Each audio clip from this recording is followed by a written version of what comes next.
ধীৰাজ বৰ্মন গাড়ী এটা মানে এটা মেনেজমেণ্ট আছে ইয়াতে। ধীৰাজ বৰ্মন আমি লীলাজ বৰ্মন বুলি কওঁ।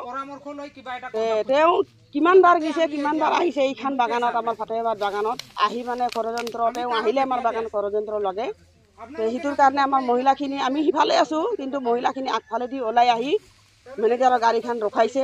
ৰখাই মেনেজাৰক সুধিছে, বোলে আমাক ছুটিৰ পইচা লাগে আৰু দৰমহা লাগে। আপুনি যে নটিচ মাৰিছে বুধবাৰে দৰমহা দিম বুলি, আমি সেইটো নামানো। আমাক শনিবাৰে দৰমহা লাগে। আমাক ইটো সপ্তাহ যদি সোমবাৰ আহি পায় তেতিয়াহ'লে আমাক ছয়টা সপ্তাহ হ'ব। আমাক মানে চলাৰ কাৰণে অসুবিধা হৈছে, এইটোৰ কাৰণে ৰেচন নাই আৰু দৰমহাটো আপুনি সেনেকৈ মানে দিনটো পিছুৱাই যাই আছে, দিন তুলি লৈ যাই আছে। গতিকে আমাক দৰমহা লাগিব। সেনেকৈ কোৱাৰ পিছত আমি তেনেকৈ পাছে পাছে আহি পালোঁ কিহৰ কাৰণে গাড়ীখন ৰখিলে। আৰু আহি মিঠান আমি ক'লোঁ যে ছাৰ আপুনি দৰমহাটো দিয়াই দিয়ক, শনিবাৰে দৰমহাটো দিয়াই দিয়ক। দৰমহাটো নিদিলে বহুত অসুবিধাত চলি আছে মানুহবিলাকে, সেনেকৈ ক'লোঁ। কোৱাতে মেনেজাৰে নিজে ক'লা, প্ৰবীণ নায়ক বুলি এজন আমাৰ মানে ব্যক্তি আছিল আমাৰ ইয়াৰে, তেওঁ আছিল লগত বৰ্মনৰ লগত। তেওঁ দুজনে আছিল, বৰ্মনে আছিল আৰু আমাৰ প্ৰবীণ নায়ক আছিল। সিহঁতে কৈছে যে সন্ধিয়া 4:30টাত ওজন কৰাৰ পিছত তোমালোকে অফিচত আহিবা, অফিচত আহিলে তোমালোকৰ লগত মই আলোচনা কৰিম, সেনেকৈ ক'লা। কোৱাৰ পিছত আমি 4:30টাত ওজন কৰি আমি যেতিয়া ফেক্টৰীত আহিলোঁ, আহি মেনেজাৰক লগ ধৰোঁ বুলি ক'লোঁ। তেতিয়া মেনেজাৰে নিজে কৈছে মইতো তোমালোকক মাথা নাই। তেনেকুৱাকৈ মানে আমাক মানে ভাবুকি দিয়ে। ভাবুকি দিয়াৰ পিছত আমাৰ মানুহখিনি মানে খং হৈ গ'ল। খং হৈ যোৱাৰ পিছত মেনেজাৰক অলপ কোৱাৰ পিছত মেনেজাৰে ৰাতি কি কৰিছে, আমাক নুসুধা নুপুচা কৰি আমি সুধিলোঁ যে অহাকালি আমাক দৰমহা দিব লাগিব, আৰু যদি দৰমহা নিদিয়ে তেতিয়াহ'লে 11টা বজাৰ আগতে আমাক ৰিজাল্টটো দিব লাগিব। কি ৰিজাল্ট লয় আপুনি চালানৰ লগত আলোচনা কৰি আমাক ৰিজাল্টটো দিব লাগিব। সেনেকৈ কৈ আমি যেতিয়া ঘৰত গুচি গ'লোঁ, আমি খবৰ পালোঁ যে 15:30 সি তাৰমানে ইয়াৰ পৰা পলাই গ'ল।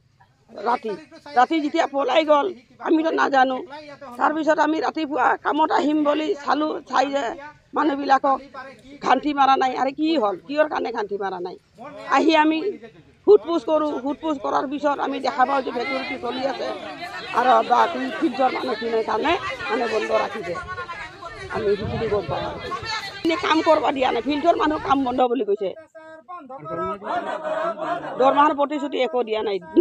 নিদিলে কি কৰিবি, মই ইয়াৰ পৰা নাযাওঁ আৰু মই দৰমহাটোও নিদিওঁ, তহঁতে কি কৰিবি, সেনেকৈ আমাক ভাবুকি দিয়ে। মেনেজমেণ্টে কৈছে, ধীৰাজ বৰ্মনে কৈছে দৰমহাটো আমাৰ 6 সপ্তাহত, মানে সোমবাৰ আহিলে 6 সপ্তাহত দৰমহা পাম আমি।